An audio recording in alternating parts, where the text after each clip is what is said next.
Talk about this indie major tour. How did you, one, connect? How did you put this thing together for the people who don't know about it? Then two, how did you connect with all these different artists from around the world? Like, you got to talk about that. Come on now.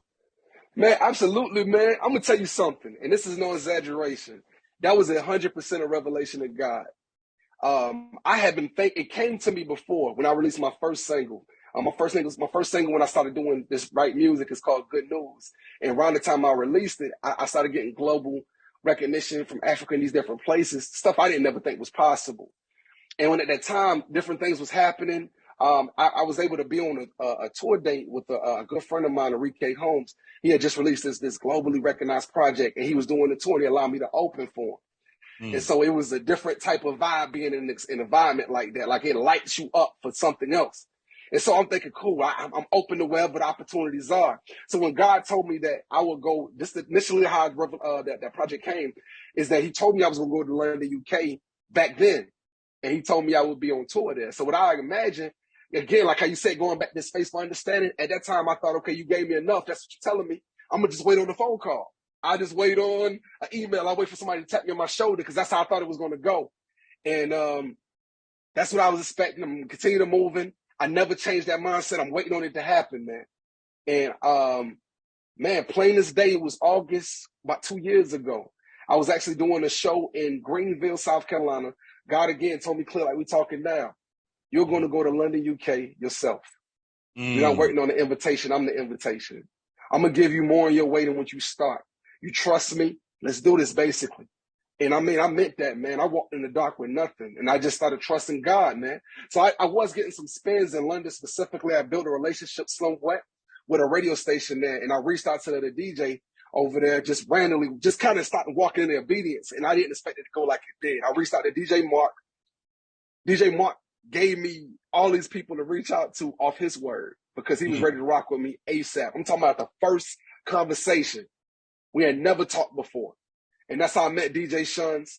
That's how I met Suave Corlione. That's how I met, all these different amazing artists. And then from there, God just kept connecting the dots. So as I make one relationship, God put me with the next one. And it's been consistently been like that. And all I do is when I'm in these rooms, it's like God just gives me what to say. I'm just being real. There's no special whatever.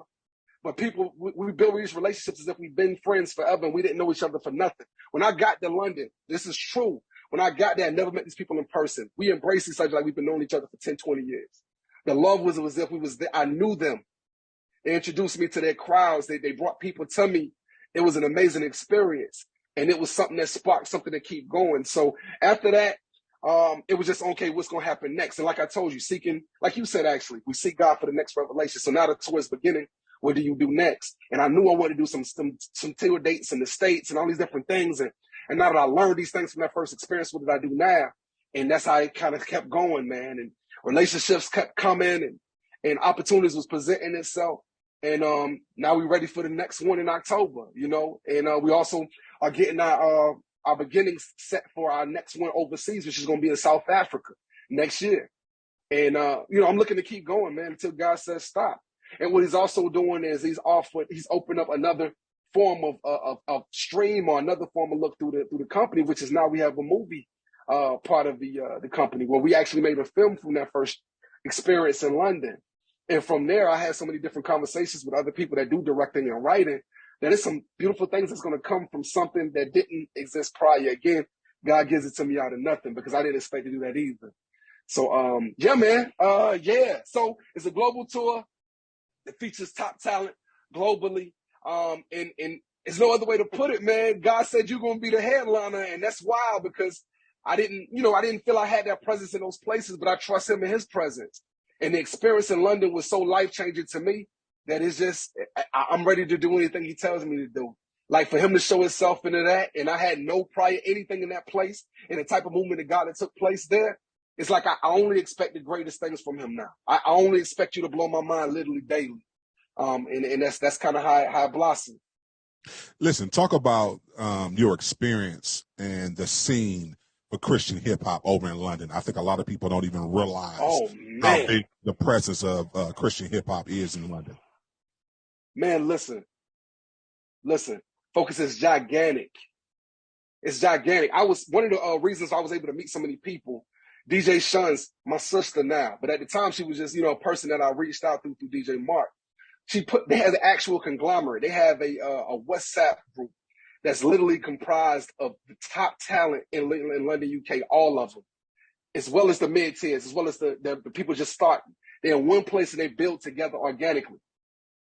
The sound is different because there's so many different blends of culture in the area, but it's different in the sense that, I guess because the school structures and the life situations are different, people mature a lot faster. So you got guys 18 years old that have been saved for real since they was 15. Not to save like I was when I was 15. It was still bothering. No, I'm talking about they sold out for God right now. So their pen is already authentically, you know, you a kid, you hip hop culture, but your pen naturally is on rapping about the goodness of God. So your beat selection, they kill the UK drill. They got a different sense of soul mixtures of production, similar like how like a Kanye or like a Jay Dilla. And it's hungry. So like, and there's a lot of different outlets. They have whole facilities. Well, a facility might be the size of like an elementary school. Each one of these rooms is a full studio. They have that type of access to music professionally. So it's a lot of music coming out all the time. And they bet on themselves in a very aggressive way. So they taking over the airways. They didn't ask. They started building their own stations, man. They started building their own shows and building their own following to the point it's really getting over here. And I think Lecrae is in love over there, man. He's been over there several times and done some amazing things. And actually, my DJ Shans, for example, has done some things for him herself. And it's a crazy crowd, man. You're looking at, you know, rock crown, rock band type crowds in outdoor areas, packed everywhere you can see, and they there just for worship. You know, so it's definitely lit something on me. I'm looking to see us do it here as well. Listen, DJ Focus talking with the super talented Suave Corlione. We got to go to break. We'll be right back. Keep it locked. You're tuned into The Fix. You know The Fix is in.